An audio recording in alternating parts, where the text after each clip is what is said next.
about pain, right? I mean, you, you know, with your experience and my experience, I mean, how many, like, take somebody who has chronic pain, let's just say lower back pain, and correlation is not causation, but how many, if you could even quantify this percentage wise of patients that you see that have chronic back pain, and just from the surface of talking with them in that first session, you can tell that they're scattered.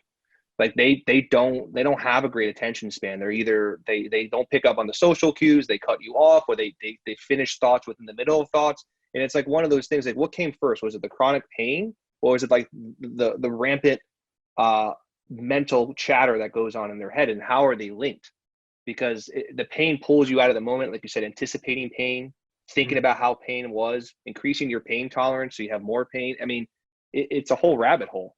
I mean, rather than blame the person, I think, not that you're blaming the person, but I think a better way to think about that, or a better way to contemplate that question is, how quickly can you reduce pain levels with simply getting someone to, bringing them in to talk about the pain, to explain the pain, to reconstruct what the future of the pain is going to be, right?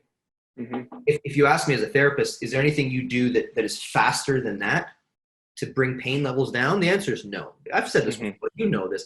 I don't think as a therapist I'm dealing a lot with pain, right? A byproduct is people feel better, but I think that we're trying to change physical tissue and by doing that, making better tissue ultimately makes you function better, and then the byproduct is usually get less pain. But from a pain standpoint, if you say, what's the most effective thing you can do? And I'm going to say meditate, and everyone's going to go, oh, he sounds like everyone always says that. Whenever you talk meditation, you sound like you're being ascientific. When I tell people, look into the research, there's more research on meditation than most things that we talk about, right? But that would be the most powerful thing I can do, right? Is to teach someone how to meditate, which is simply to say, teach someone how to concentrate on all of the physical sensations that are occurring right now. Again, right? How do you do that? Somebody might ultimately start with, well, let's get you breathing and get them to try to think about breathing, or in my opinion, experience breathing. And then, okay, now experience the sound.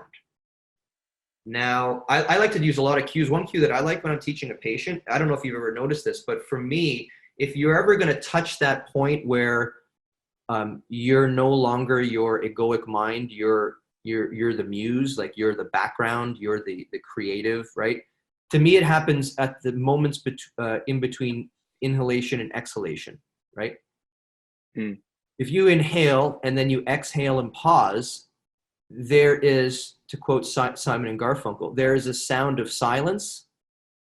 Does that make sense? Like if you're in a completely quiet room, in between your inhale and your exhale, there is a hum. And the only way I can describe it is a hum. And I like to think about it like all of the working as things in your body, all of those billions of cells are busy working. And that's the hum of them working, which clearly doesn't make any fucking sense. It's not what that is. It's probably just the reverberation of your eardrum from the air in the room or whatever. But that moment is where I like to get people to concentrate on, right?